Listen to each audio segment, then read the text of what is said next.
I'm going to be honest with y'all. The right-wing movement is dying. Or in other words, conservatism is dying.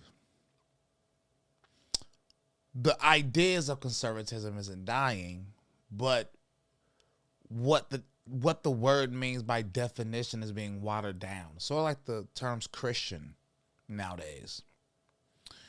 And the reason the right-wing movement is dying is because of infiltration, the Big Ten theory, and I think liberals played great chess moves against us. What do I mean by that? Well, let's start with Trump versus DeSantis. To the average day-to-day person who's not actually doing real research and only things they want to believe because of confirmation bias, the Trump versus DeSantis thing has become so polarizing to the point where if you actually talk to a lot of Trump supporters, not all, but a good portion of them, they literally said if Trump doesn't win the nomination, then they still would not vote for DeSantis. Now, everybody knows my view on this. I'm not a fan of Trump or DeSantis right now, if I'm being honest. But the fact that you would not even vote for DeSantis solely because Trump came out against him. And I find that interesting because I was one of the first people to come out and criticize DeSantis for legitimate reasons. The same reasons, actually, that I criticized Trump. And the when people saw that, I got attacked for criticizing DeSantis. But soon as Trump criticized him, now everybody's going against him. And I find that to be an interesting situation that's happening. So that division has become so polarizing that if you criticize Trump too much, you get unfollowed. Code 4-5 or the only Trumpers, they'll straight up attack you, try to get you canceled, try to tell everybody to unfollow you. They'll troll you for days. And that's what it has come to, which is if people just get out their emotions and step back for a little bit, and you will see that just isn't a good plan. A lot of us have righteous criticisms of Donald Trump. Well, me for sure. COVID, Fauci, LGBT, and I mean it's a long list of others, to be honest. Blaming pro-lifers. But I'm going to have the same criticisms for DeSantis. So it's not about Trump versus DeSantis altogether. It's just about how people in this movement are starting to become. You're starting to become like the people that if you don't get the jab, then you should be attacked and shamed. That's how y'all act. And all y'all do is push people away because y'all are not even the majority, but y'all are the loudest. Y'all are like the only Trumpers are like the LGBT of Trump supporters. The minority, but they're the loudest, which means they do have an effect. And that just creates more strife between people who have a lot of overlapping values. And then most recently, you're starting to have racial division. And if anybody looks at my history, and if you look at a lot of conservatives that don't like me, they're usually pro-black conservatives. My issue with a lot of those conservatives are the fact that like they used to tweet things like black people are being hunted down by the police, the same thing that BLM echoed, but they'll vote for Trump and people just let it slide. So I used to call it out because they're trying to paint this victim narrative as if black people are victims. And the black conservatives, they ended up trying to cancel people like Candace Owens because they didn't think Candace Owens was too black for them. And I mean, I have tons of criticisms about Candace Owens over the last couple months, but they literally went out of their way to start attacking Candace Owens, and I called it out. But that was like a year and a half, 2 years ago. Most recently, the same thing is happening, but for a good amount of white conservatives are trying to join the victimhood, right? And it's because the propaganda is being pushed by mainstream conservatives to push videos out that are old. Probably a lot of times they're 3, 5, sometimes they're 10 years old, 10-year-old videos of black people attacking white people without knowing any context. You don't know if most of these videos are racial or not. You don't know anything about these videos, but it's meant to incite anger amongst conservatives, right? And now conservatives are painting this narrative that white people are just under attack by black people. And it reminds me of the same thing when a lot of these pro-black conservatives and liberals make the claim that black people are under attack by police, by white police officers, right? And I mean, on both sides, anybody can pull a statistic to provide evidence for their claims, right? I mean, per capita, right? By demographics and population, black people are 2.5 times more likely unarmed to be shot by police. But it doesn't even happen that much. You see what I'm saying? And what are the context of this situation? Did they deserve it? Did they try to reach for a gun? What happened in these situations, right? But a lot of these, pro-black people that put their race first, they can't even see past a video of a black person getting what they believe to be, killed or abused or harassed by a police officer that's white.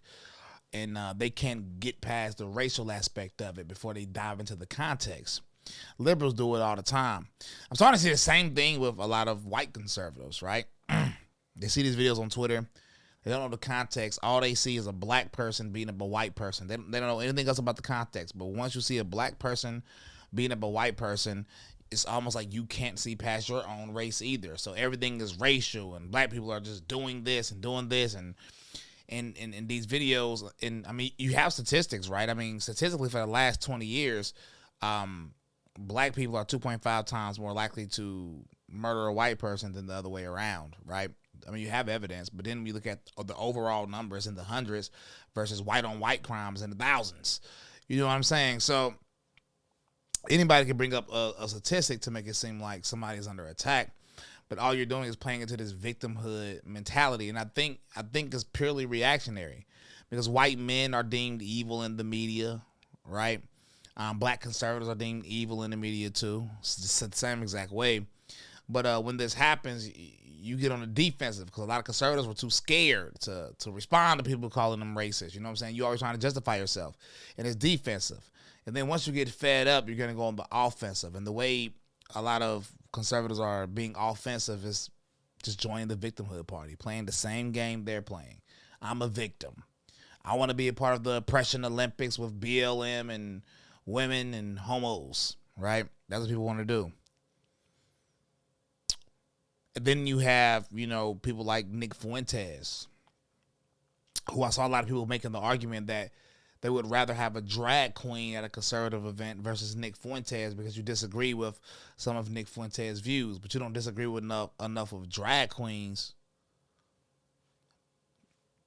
That's not what his movement was 3 years ago. Like, I don't care what you disagree with Nick Fuentes on. Me and Nick don't agree on everything, but he, it's literally just he's a conservative versus the drag queen or the transgender people like Blair White getting propped up, right? But Nick Fuentes said something you didn't like about Jewish people, and he said some things you didn't like about Hitler, and he has no place here. But drag queens and transgenders, they do. Gays against groomers, they do. I mean, even if you go back to the Daily Wire versus Steven Crowder situation, right? People started taking sides, everybody taking sides.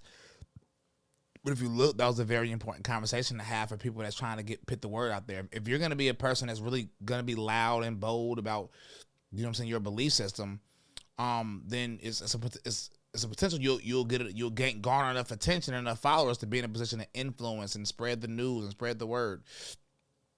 You know what I'm saying? So if you're somebody that wants to do that, then the Daily Wire Steven Crowder situation was very, very, very important, right? People chose sides on that and missed it. Like y'all missed the simple fact that conservatives are pretty much owned by big tech, also in a way. So we missed that. We're not even playing the same game as the left. And then the most important reason why the right wing movement is dying is because there's an eternal war. There's an eternal war between secularism versus Christianity. And this one actually hurts me the most. This one hurts me the most because the reason I left the left is because they started becoming so godless. And I started seeing it with Barack Obama's second term. And I wasn't initially coming to the right because the way I grew up, I thought Republicans were racist. Even when I liked Trump, I still thought Republicans were racist. While I was liking Trump, I didn't think Trump was racist though. Then I started going to rallies and was like, nah, these people aren't racist at all. And then the deeper you go, it's like racism is just a weird term anyway.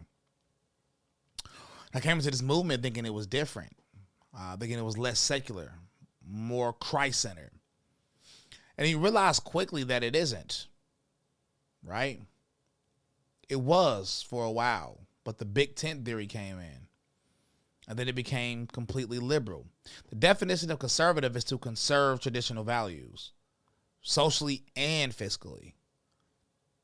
Unfortunately, a drag queen can't do that because that's a grown man dressing up like a woman. A transgender can't do that because it's the same thing.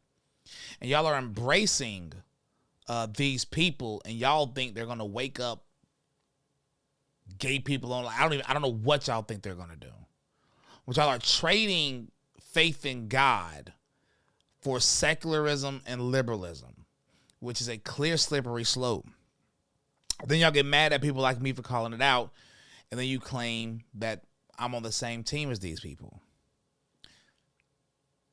And this is why I made this video and why the right-wing movement is dying. A lot of people feel the same way I do, and that group of people is growing. I talked to a lot of people behind the scenes, and they all agree. They're not on my team. An enemy of God is an enemy of mine. I can't be friends with the world and friends with God at the same time. And it's very unfortunate. So when I see Donald Trump hosting LGBT parties, celebrating Joe Biden policies at Mar-a-Lago, that makes him that's an enemy of God. When I see a homosexual like Richard Grenell say with Dave Rubin that being gay makes him a better Christian, he's an enemy of God. When I see Republicans attack people like Kathy Barnett because of her faith, you're an enemy of God. When I see Dave Rubin buying babies like cattle, you're an enemy of God. When I see people like Blair White, who's a grown man, calling himself a woman, and even people like Alex Jones embrace this dude, Blair White is an enemy of God. When you see people like Lady MAGA going to CPAC, which is a drag queen, he is an enemy of God, biblically speaking. I can't support the lesser of two evils. I can't do that. I can't justify wickedness. I can't be on the same team with these people, because if I'm on the same team with these people, then I'm on the opposing team of God, which means I work for Satan. And what I realize is Satan has finally found the perfect gateway to take control of the right-wing movement. Either it's people in their homosexuality and other abominable acts, or if it's people putting their race first. You talk about your race more than you talk about God. Or you put more faith in Donald Trump than you do God. You defend Trump more than you defend the Bible. You know, all these things led me to this. And I was just in here thinking, it's almost 1 a.m. and I was literally laying in bed, but I had to make this video because I'm not a part of this movement anymore. I am a conservative by definition. I want to conserve traditional values. And I'm watching all of these presidents and leaders and preachers from countries like Africa, even when you see a lot of stuff Vladimir Putin is saying, and they're saying the common sense thing. You know, I was watching somebody from Africa, and he said even the dumbest creature like a roach, they even know. They don't even engage in same-sex activity. He says, so anybody that think that's okay, something's wrong with you. If you said that amongst conservatives today, you will get persecuted. And when I see other people saying that this is common sense, it makes me realize that I'm not crazy. I mean, I already knew I wasn't crazy because the Bible says what it says, but But you see other people. When you see people from other countries doing it, it's like I'm really just not crazy. It's common sense. It's common sense. I'm a conservative by definition, but I'm God first. I'm a faith first conservative. That's what I am. I've been independent since January. Republican Party is of Satan, just like the Democrats are now. And I can't support the lesser of two evils. I'd rather support good, because if we're supporting the lesser of two evils, that means nothing in the long term. I might lose followers for this. This is me being honest, and I'm looking at things going on, and I'm looking behind the scenes. And I'm here to tell all of y'all need to repent, and it is time to choose a side. Whose side will you choose? You're either going to be a child of God or a child of Satan. And that's 1 John chapter 3. What side are you on? Are you on the side of God or on the side of Satan? You have to choose. We're living in end times. Pick your side.